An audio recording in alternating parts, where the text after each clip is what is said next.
More bad news at Alabama, some other SEC Week 2 headlines, and Mizzou gears up for their border war with Kansas. We'll preview that matchup. Locked On SEC starts right now. You are Locked On SEC, your daily podcast on the Southeastern Conference. Part of the Locked On Podcast Network, your team every day. And what's up, everybody? Welcome to the Locked On SEC. It's great to have you guys along. On today's show, we will get you caught up with all the latest news around the conference, including not such great news at Alabama. I'm Chris Gordy. Thanks for making Locked On SEC your first listen every day. Shout out to our everydayers. We're free and available wherever you get your podcasts and on YouTube, part of the Locked On Podcast Network, covering your team every day. Today's episode is brought to you by Mazda. There's just like there's more to every player, more dedication, more attention to detail. There's more to a Mazda vehicle. Stay tuned later in the episode for highlights in this week's Moving the Game Forward. Mazda, move and be moved. John Miller from Locked On Mizzou is going to stop by. But first, let's jump into the latest news. And we got to start with news over at Alabama as their defensive tackle, Jeremiah Beeman, out for the remainder of the season, suffering an injury at practice on Wednesday. Not the news you want to hear. Kalen DeBoer sharing that the freshman from Birmingham got, quote, tangled up during practice earlier in the day and anticipates that he will be out for the season. Now, Jeremiah Beeman was the backup for Tim Keenan, who's been dealing with his lower body injury and is out. So Alabama going to be a little bit lacking in the trenches against Louisiana Monroe this weekend. I got to think the Warhawks are thinking, let's run it up the gut on Alabama where they are thin. Now, other injury updates from Kalen DeBoer. He said Wednesday on the teleconference that Tim Keenan and Jam Miller are progressing nicely as they work back from injury. He said Tim Keenan will not be available this week, but he is doing well, making the progress we would have expected, and it is not expected to be a long-term injury for him, though. He will miss the first 2 weeks at least. Of course, Jam Miller working his way back from the dislocated collarbone. DeBoer said Jam is doing well, will not be available this week, but coming along as you could have expected. We knew there would be a possibility for next week, and that's certainly still the case. DeBoer also revealed that wideout Ryan Williams is still in concussion protocol. So, man, it is dropping like flies over there at Alabama. No Jeremiah Beeman, no Tim Keenan, no Jam Miller, and it sounds like no Ryan Williams this week, still in the concussion protocol, although we'll wait to keep an ear out on that one going into this weekend. Of course, Alabama, some other news, Greg Byrne, their athletic directors, already canceled their West Virginia series for 2026, subbed it out for a home game against East Carolina. Greg Byrne saying there will be one more change to the 2026 schedule, but did not reveal what that will be. Meanwhile, the TV ratings have come out, and college football week 1 shattered viewership records. 2 of the 3 best games of all the SEC, of course, Texas, Ohio State, LSU, Clemson. Texas, Ohio State averaged more than 16.6 million, peaking at 18.6. LSU, Clemson averaged 9.79 million in the primetime slot. It was a good weekend for the SEC. Of course, College Game Day, 4 million viewers, most watched episode ever, peaked at 5.7 million viewers. Look, the Lee Corso farewell. We'll do that. Maybe we'll bring back Corso again and have another farewell for him. Well-deserved there. How about over at LSU? Garrett Nussmeier picking up some praise for his week 1. He was named the Walter Camp National Offensive Player of the Week. Meanwhile, Mansour Delane was named the Chuck Bednarik Player of the Week after his first game as an LSU Tiger, shutting down the Clemson receivers, doing a very good job over there. By the way, on Garrett Nussmeier, Jordan Rogers calling Garrett Nussmeier the best quarterback in the country. Other news and notes heading into week 2. How about at Kentucky? Mark Stoops saying, hey, Austin Simmons, the Ole Miss quarterback, he's really not inexperienced, if you want to use that cliche on him. He said, you look at the progression of Austin Simmons, what he's going into his 3rd year, and man, he looks good. You sit there and say in one aspect he's inexperienced, but he's not. It's his 3rd year in the system, stepped in last year, played extremely well in that Georgia game. They didn't miss a beat. I had to go back and look. Do you know what I mean? Like, wait a minute here. What am I seeing? Simmons, 6'4", 215-pound quarterback, looked very good in week 1. Bigger test in an SEC matchup against Kentucky on the road. this week. Now, Mark Stoops went on to talk about the challenge they will face at Ole Miss. He said the tempo is the first thing. Obviously, they go extremely fast. They dress things up very well. They do what they do, but present it differently. They present it very fast, have very good players out there doing it. A typical team for them. They are good in all areas. Meanwhile, over at Ole Miss, Lane Kiffin asked about this Kentucky team and gave some praise to Zach Calzada, saying, quote, it's a quarterback that's thrown for like 9,000 yards, whatever. He's in his 10th year of playing. So it's a guy who's won a lot of games, played a lot, throws real well. It's like college football career, like they've got Joe Flacco now or something. Flacco certainly has been around a while, but a little bit of an exaggeration there with 9,000 yards or 10th year playing. But 9,000 yards, he does have 8,745 passing yards in his career.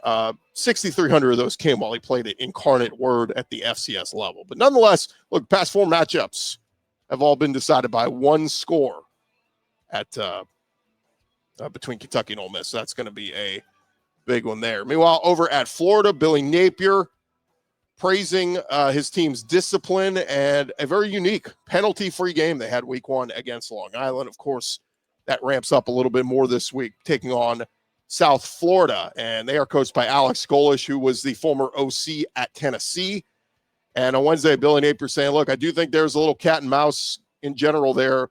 I think as a program, you see a little bit of their DNA similar to Tennessee, in my opinion. I think they'll improve on they're improved on defense, but they really improved there. Tennessee has improved over the last few years, statistically one of the better defenses in the country. But look at the Bulls. They were very aggressive, attacking the ball defensively. Lastly, Napier was asked about his kicker, Trey Smack, who a little bit of lack of confidence in week 1. He said Trey Smack made all 6 kicks on Wednesday in practice. He said they were all good. Definitely has an edge to him this week. So let's see if he bounces back, looking much better, kicking field goals. Over at Arkansas, they are, it was announced yesterday, they're going to take on a former Southwest rival in Texas Tech to start off the 2030 season. Don't know if Sam Pittman will still be around for that one, but the Razorbacks' future non-conference games, they'll play at Utah next year versus Oklahoma State in 27, at Notre Dame in 28, home versus Utah in 2029, and versus Texas Tech out in Las Vegas in 2030. So 5 years from now, Hog fans, mark your calendars. And all right, still more to come here on Locked On SEC, part of the Locked On Podcast Network. When we return, we're going to preview that Mizzou-Kansas game with our buddy John Miller, host of Locked On Mizzou. That's coming your way here next.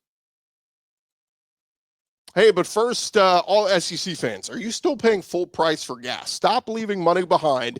Get real cash back every time you fill up with the free Upside app. All you got to do is download the free Upside app in the App Store or Google Play right now. Start earning cash at the pump today and use our limited time promo code. It is football, FOOTBALL. Get an extra 25 cents back per gallon on your first fill up. You can make up to $300 a year just from buying the gas you already need. Look, you're already getting gas. Just let it go towards your Upside app and you're going to earn cash. At first, you're going to think it's too good to be true, but it is totally legit. Don't let this offer drive on by. Download the free Upside app now. Use our limited time promo code football for a limited time 25-cent per gallon bonus. That's promo code football.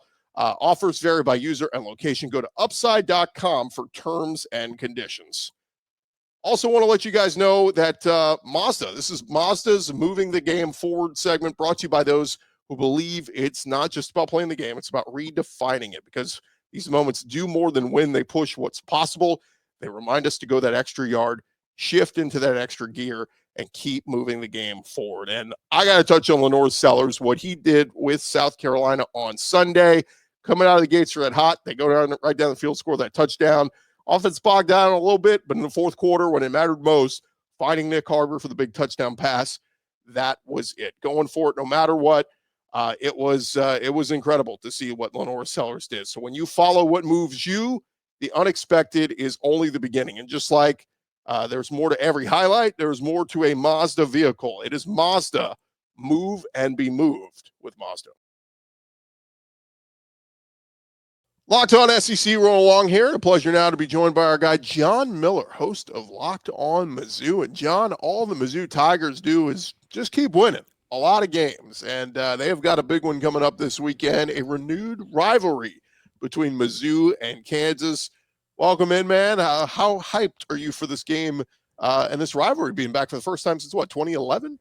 Yes, and first time since 2011, and hyped is the correct word, but also nervous too, which is a good thing. Just those old rivalry nerves coming back. I'm just curious to see how much the rest of the players on the field, if they get the same vibe that the people in the stands are giving, because Bo Prabula, Missouri's starting quarterback, had a pretty funny statement this week where he was saying, wow, I thought this was just a football rivalry, but turns out there's a lot of real hatred here. I mean, Civil War history, all kinds of crazy stuff. So I just thought that was kind of a unique perspective, a funny perspective there from Bo, and an understandable one, by the way.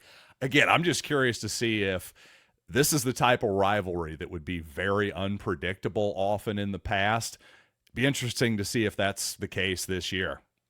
Well, it is funny too. Like it's, Eli Drinkwitz talked about it over the summer. Like it does go back to olden days where they were trying to protect the state from the folks from Kansas and stuff. So it is crazy to think that it goes back that far, but it's a hated rivalry. I mean, I always knew it as a basketball rivalry, but Sure. The football rivalry runs deep as well.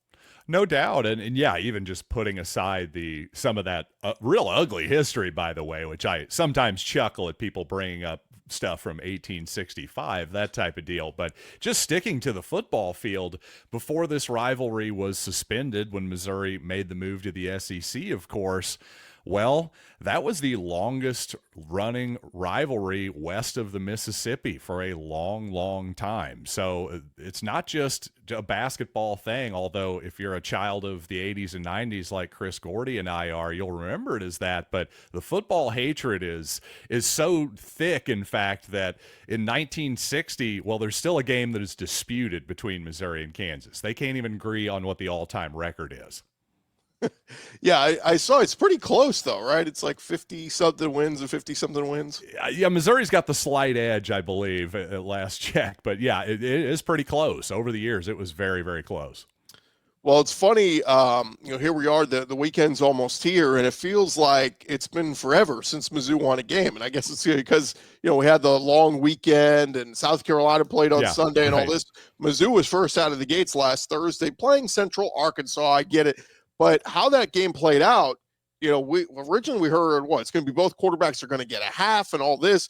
Well, Sam Horn, Bo Prabula starts. Sam Horn gets in earlier than I think we all thought and gets hurt on the very first play that he gets in on a run. And it's a lower body injury and looked to be a pretty significant injury. And everything I've heard is that he's going to miss, a good chunk of time here. And so with that being said, this is Bo Prabula's show, which I think we all predicted, but give me your big takeaways from what you saw week one from this team.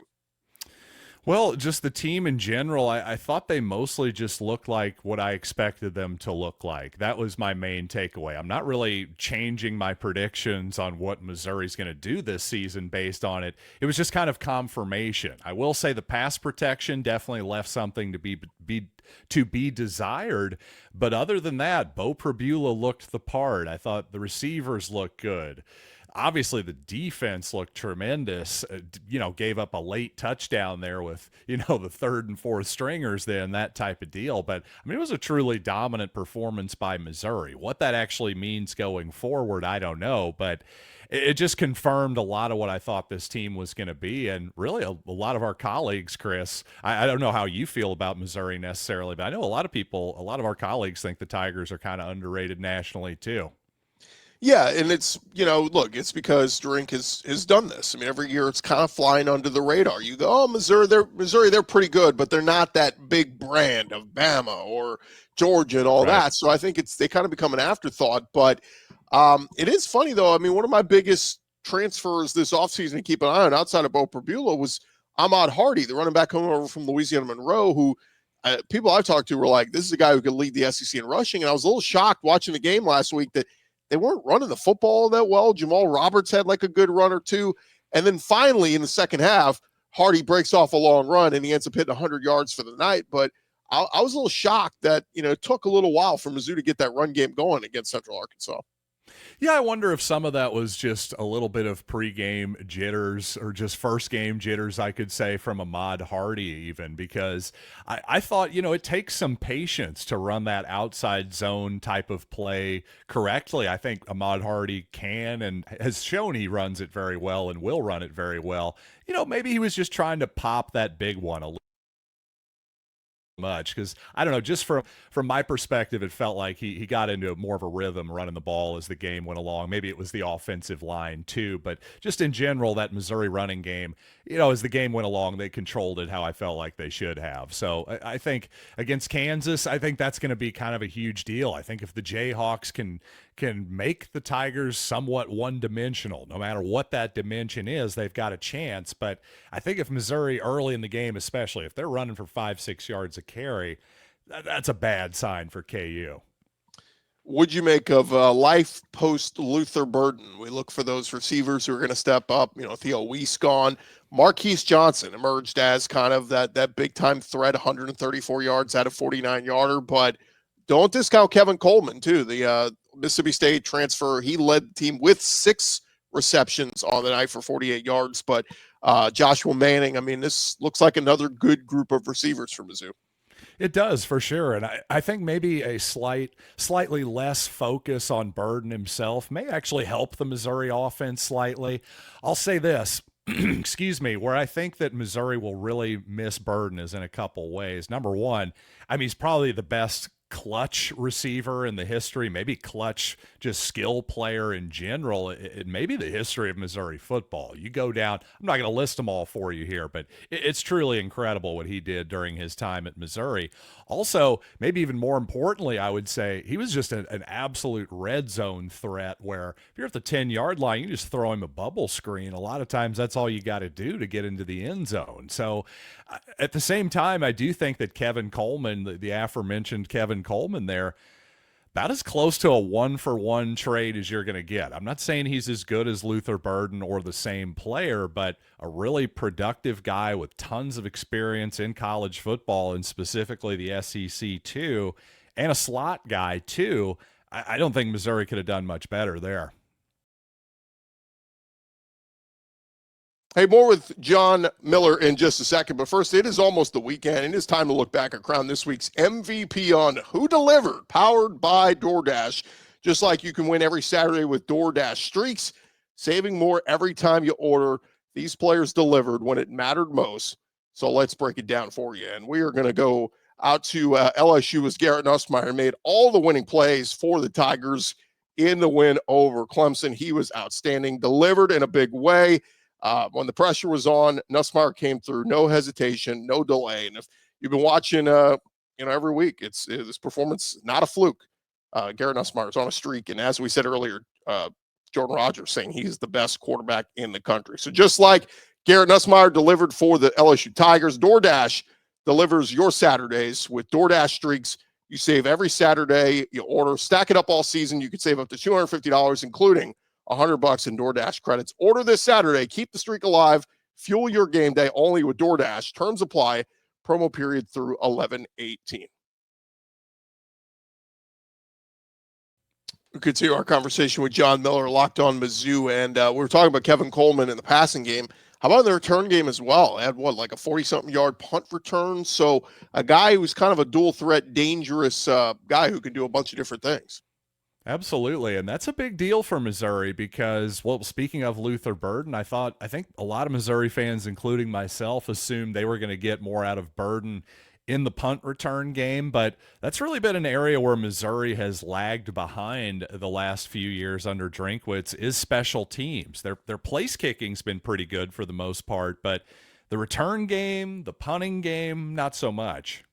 You mentioned very quickly the kick game. Blake Craig makes an incredible 55-yarder last week, and I'm going, gosh, Mizzou just doesn't miss with kickers. And then we find out he's hurt. So how does this affect them moving forward? Well, it definitely hurts. There's no doubt about that. I mean, who knows how the next man up will do for Missouri. The guy has a leg. I know that. Drinkwitz is always finding the guys with the big legs. There's no doubt about that. How he'll perform in the games, I don't know. And to that point, If it were me in week 2, I'd be going for it on 4th down more, especially with Ahmad Hardy in the backfield, especially with Bo Prabula back there, helping to open things up in the running game and smash his way forward himself on occasion as well. But the thing is, that's not really Eli Drinkwitz's modus operandi. He's more like Andy Reid in terms of, hey, it's 4th and 2, 4th and 1. I'm just going to take the points. So will Missouri actually do that? I don't know. History says that they won't, but a lot of logic says they might.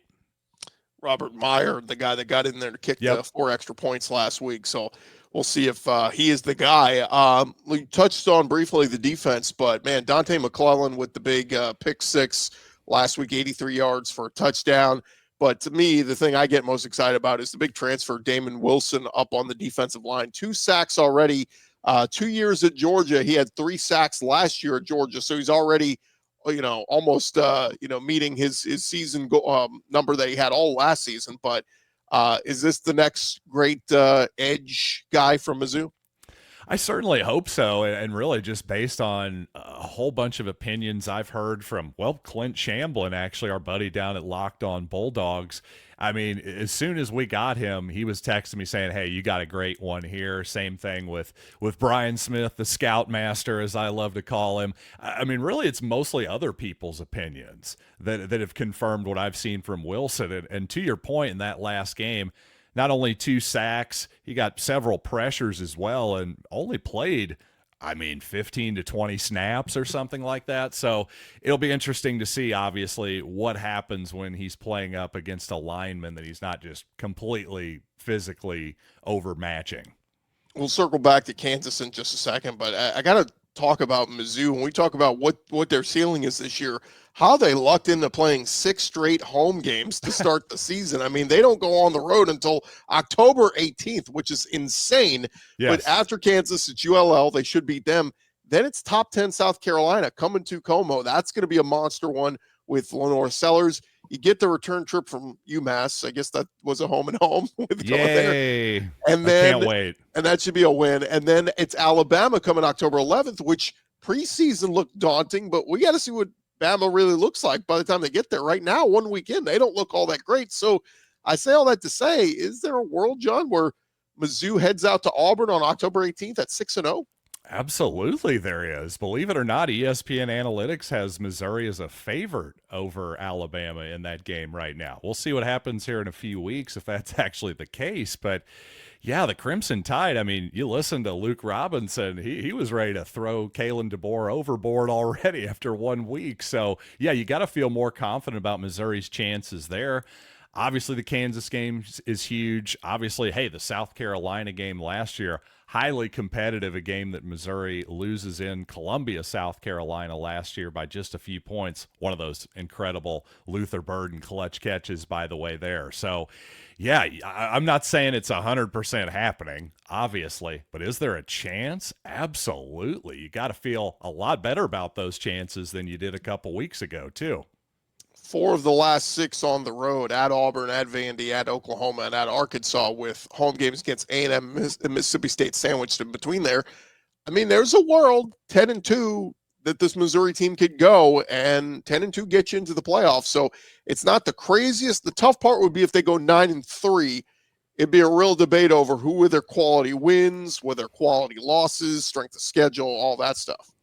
Yeah, quite frankly, I don't think 9-3 is going to get it done because I've said all along, the schedule it's relatively easy, but it's navigable. There's no doubt about that. So, but they're going to have to navigate their way to 10 wins because 9-3 is just simply not going to do it. You saw it didn't do it for the Crimson Tide. Speaking of them, it didn't do it for them last year. And certainly I would think Alabama had a tougher schedule last year than Missouri's going to have on paper this year. So, I just don't see a scenario where Missouri makes it at 9-3. 10-2, I think 95% of the time they're in. The good news is no LSU, no Georgia, no Texas. So, it's sure. You avoid a lot of the top teams there in the SEC. Go take advantage of what you got. Moment of truth, John. How does this one play out against Kansas, led by Jalen, don't call me Jaden Daniels, who's been there for feels like 10 years? Well, this is literally his 6th season of college football, so it's not that far off. We're coming up on a decade here, but I think Missouri wins this one. I just think they have too much talent overall. For as much respect as I have for the coach, Lance Leopold, for as much as Jalen Daniels does make me nervous as a player, I just can't find the skill guys on Kansas that I'm afraid of, really. And I can't really find any huge difference makers in terms of pass rushers that I'm afraid of either. So I got to lean toward Missouri. And also for you FanDuel players out there, I'm definitely leaning toward the under more on this one as well for a whole bunch of different reasons. Yeah, I think the ESPN SP Plus or whatever had it like a 26-20 or something like that. It was a one-score game prediction for that Mizzou, sounds about right to me. I was going to say like 24-17 or something. So that sounds about right. That's about where I'd go with it. If Missouri can blow them out, though, I mean, then we got to start looking at the Tigers a little bit differently. Get them in these rankings. Let's go. Top 25 team. They deserve to be. My favorite Kansas factoid. Do you know who was committed to them for a little while before decommitting and committing to LSU? Wide receiver Jamar Chase. I just mentioned that because I just had my fantasy draft and he's going number 1 in every fantasy draft. And I'm like, what would have been different had he gone to Kansas instead of winning a national championship? I knew I was a huge Jamar Chase fan. What a brilliant decision that was. John Miller, host of Locked On Mizzou. Always appreciate the time, man. Thanks so much for joining us. Thanks, Gordy. All right, that's going to do it for this edition of Locked On SEC. Our thanks to John Miller. Thank you guys for making Locked On SEC your first listen every day. And hey, for your second listen or watch, you can check out Locked On Fire TV. They have teamed up to present the College Football Kickoff, your ultimate college football weekly preview show with Drake Toll, Gary Patterson, and Jesse Holly. A college football preview only Locked On can do. Catch College Football Kickoff every Thursday throughout the season, only on Fire TV. I'm Chris Gordy. Join us tomorrow on the show, our Friday episode, as Sean Salisbury is going to stop by. We'll get his thoughts on the SEC quarterbacks, and our celebrity guest picker segment continues. Who will it be this week? Ben Troop last week? Who will it be this week? Tune in tomorrow to check it out. This is Locked On SEC.